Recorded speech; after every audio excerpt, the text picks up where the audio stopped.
Yeah. I feel like if the original plan for my life went through and, like, I ended up being single for the rest of my life, that is a life I would enjoy. Just, like, inventing things, tinkering, always learning, maybe being a professor, and then, you know, always hanging out with the nephews and nieces. That's a life I could enjoy. That's a life that would be very fulfilling. But, I guess there were other plans. Not that I'm complaining. I am super happy. I am very happy that I'm not gonna, you know, die alone. You know, I didn't hope for much in life. Let's be real. So I'm always, you know, it's kind of the inverse of like always have low expectations so you're never disappointed. For me, it's like always have through the basement expectations, and every positive thing that happens to me in life is like, I just won $1 million. It's crazy. And I hear something over here. Okay. I don't know. Maybe some of you guys can relate to that. I don't know. Alright, is there something up here? I think there is, but I think I can get there a little later, so we'll just keep going. For the United Nations! Fun fact, the United Nations was just a term for the Allies in World War II as well, before it became the name of the organization. It just had mixed results in actually stopping wars. I mean, part of the problem is that you're not really going to get a United Nations. See the glowing plant over there? Where? I bet something will happen if you use your grapple on it. What are you talking about? What glowing plant? Are you talking about this? Are you talking about this? Told you so. Huh. Extra light. I do appreciate that, Maddie. Thank you.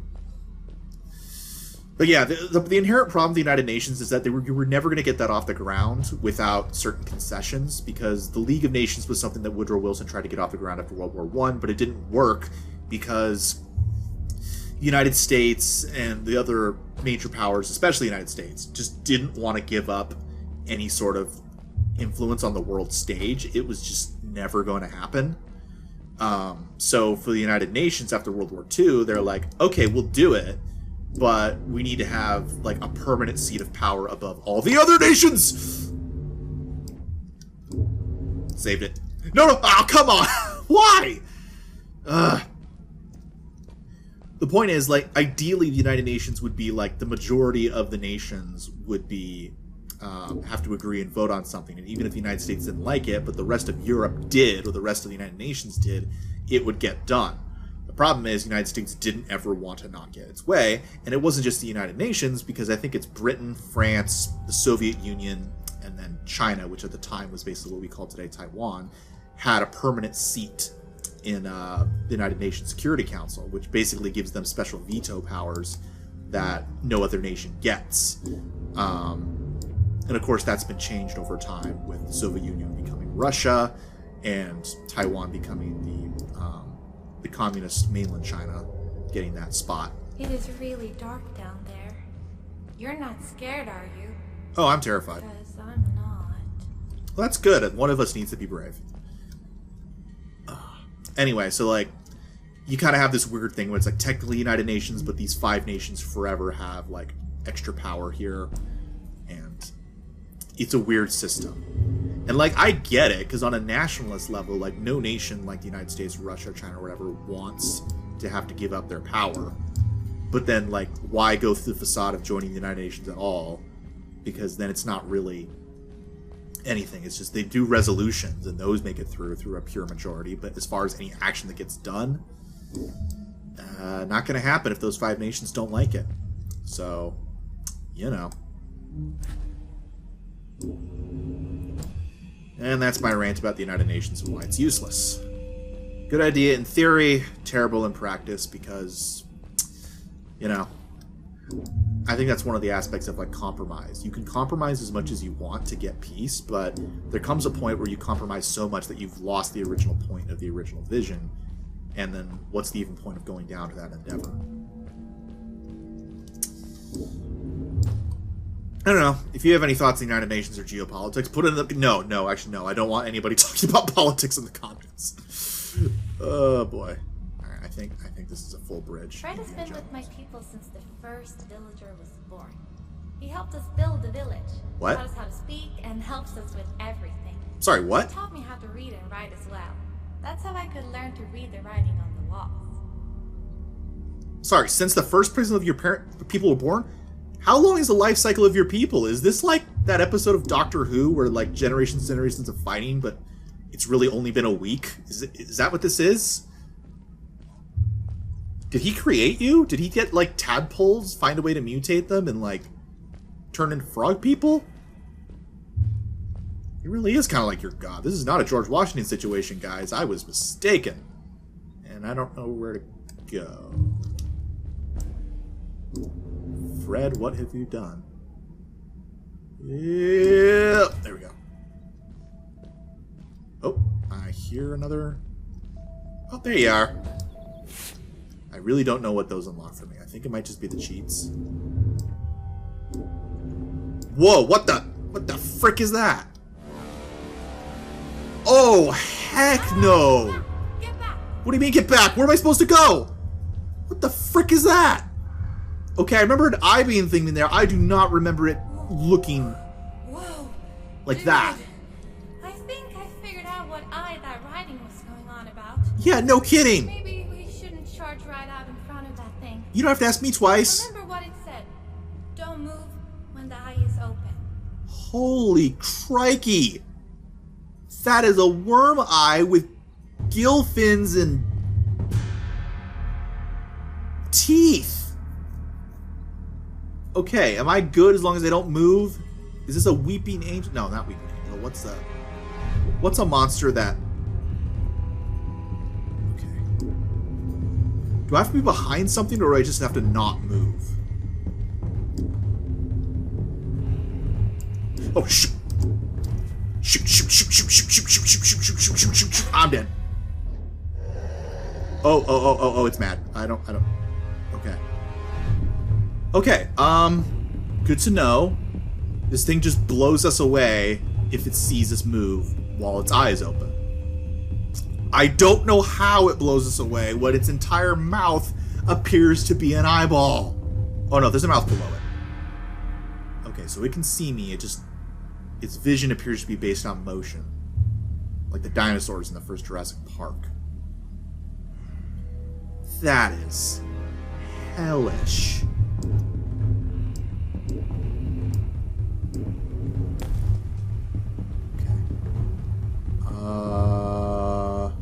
Okay, I gotta swing across these. Trying to move. That is so unpleasant. Someone designed that. Someone sketched out concept art and spent hours modeling this, maybe days, maybe even weeks, months, and then animated it. Oh, here we go. I forgot about this part in the game. I mean, I remembered it, but like, I forgot just what the fridge monkeys.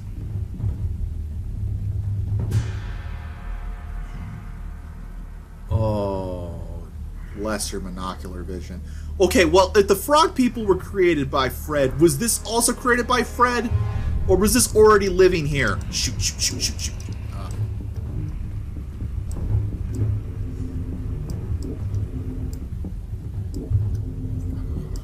Come on. Okay. Just in time. Okay. Good grief. That is awful. That is awful. Okay. Glad the musical cue helps me figure out what's going on. Here we go. Higher and higher.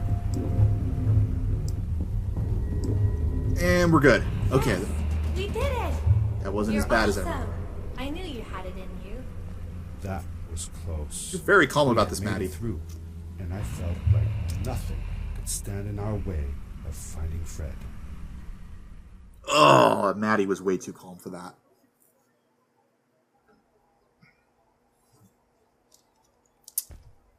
Oh, another one. This one says, "Welcome home." Oh my gosh! This is giving me quaint Bioshock Infinite vibes. Oh, you know, without all the racism. This is it! This is where the Strays built their village. And what a beautiful place they chose. Just look at the sky. It is so big. Whoever voiced Maddie did a really good job. Yeah, no, I have to agree with you, Maddie. This is way better of a settlement than the Stinky Elders built. It's awesome.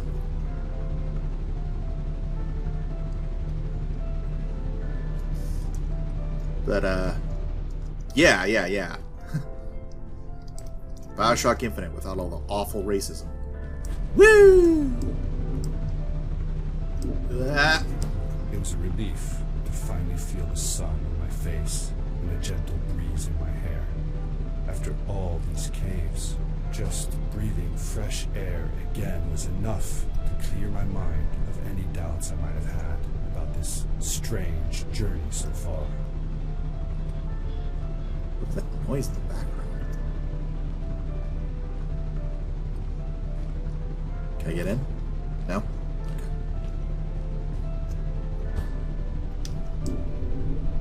Oh shoot, no.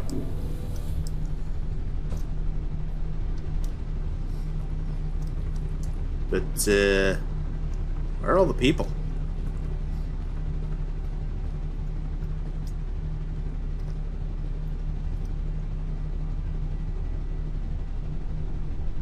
Sorry, just trying to get the thumbnail shot. Alright, whoop, oh shoot, wrong button. Woo!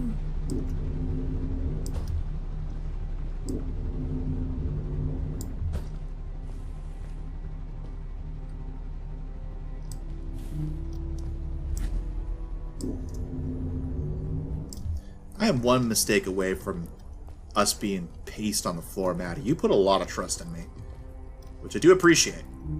Don't get me wrong. I appreciate it a lot. Big preach. Fresh Bems from this playthrough. Oh, look, throw pillows! How do you spell that? Is that like literally THROW? Because are you supposed to throw them? Like, what does that mean? Where did that term come from? I need to know the etymology of this. Whoop! Here we go. All these trees are so nice. You know what this reminds me of? This reminds me of the Forbidden Valley from LEGO Universe. That's what this reminds me of.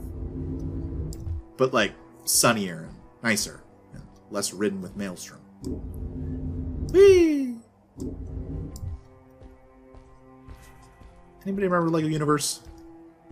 I'm connected to a server so I can still replay it. I should do a video essay on that. Oh, no. Ah! Here we go. Okay, land... perfectly.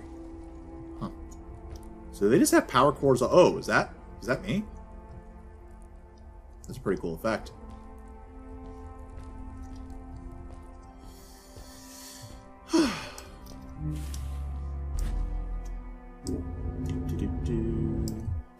Oh no!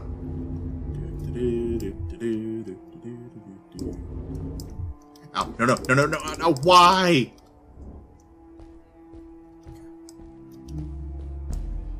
I really gotta learn to let go at the right points.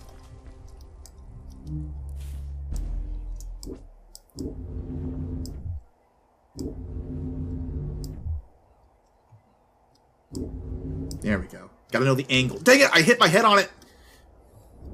Okay. Third time's the charm.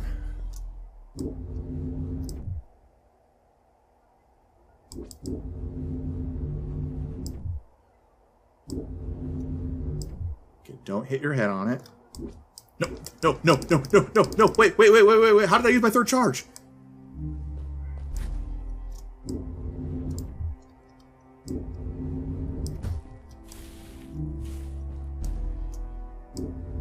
One, two, three. Okay, there we go. Nailed it. Easy peasy lemon squeezy. Excuse me. Ugh. Along my journey, I had seen many pieces of floating rock, but here they were much bigger. Some were big enough to fit whole villages. How was this possible? Maybe it had to do with the crystals that seemed to be everywhere. Oh my gosh. All those crystal people in my life were right. No, that can't be.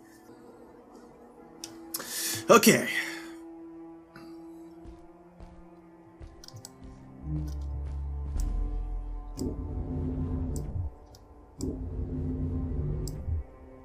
Ow. Ow, ow, ow, ow, ow, ow, ow, ow, ow. What am I supposed to do? Oh, I'm supposed to get up there.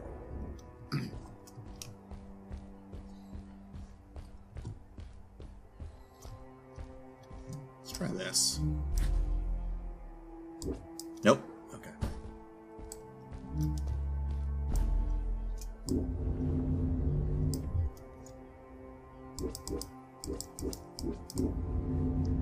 Saved it. Okay.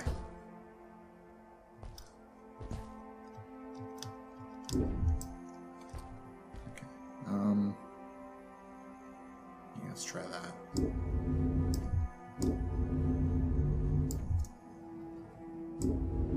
If the legends were true, the stray civilization was younger than the village. Yet, they were making great progress. They invented crystal-powered machines, produced their own fabrics, and built houses out of bricks and stone. It was like a civilization was forming before my eyes. Maybe because it is. Oh, no, gosh!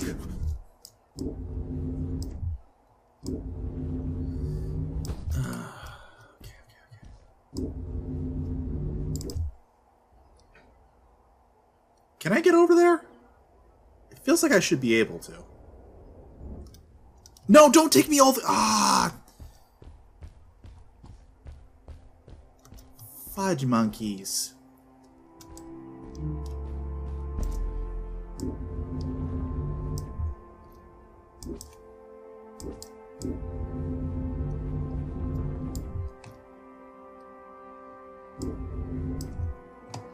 There we go. Oh, there's the save. Huh. Okay.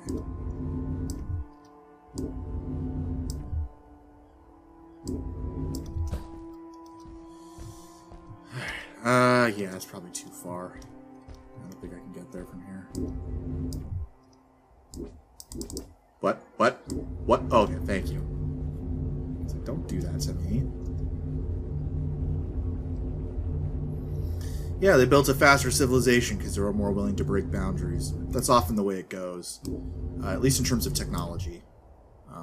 Tradition is still very useful for society and for more social issues. So we'll see. In reality, both these societies probably need each other more than either cares to admit, but you know, that how it be sometimes. Ooh, park benches. Now that is civilization.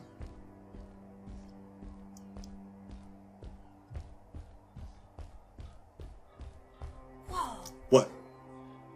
Oh, forgot you're on my back, Maddie. That's a lot of crystals. What does it say, Maddie? How come they didn't use crystals in the village like that? Didn't they have any? They did have a few, but never used them. The villagers thought the crystals were sacred, that they were the source of life and shouldn't be fiddled with. Wait, didn't Fred use them?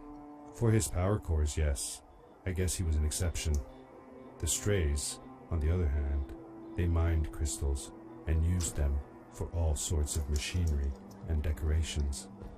They praised them too, just in another way. Interesting. It's interesting, like, again, the old society seems to be a bit more religious, a bit more traditional, whereas this new society seems to be casting that off in favor of machinery and mass production and probably eventually capitalism and business. But again, you kind of need both if you don't want to fall into either extreme. But, I mean, hey, I do like being in this society better than the other one. For now, anyway.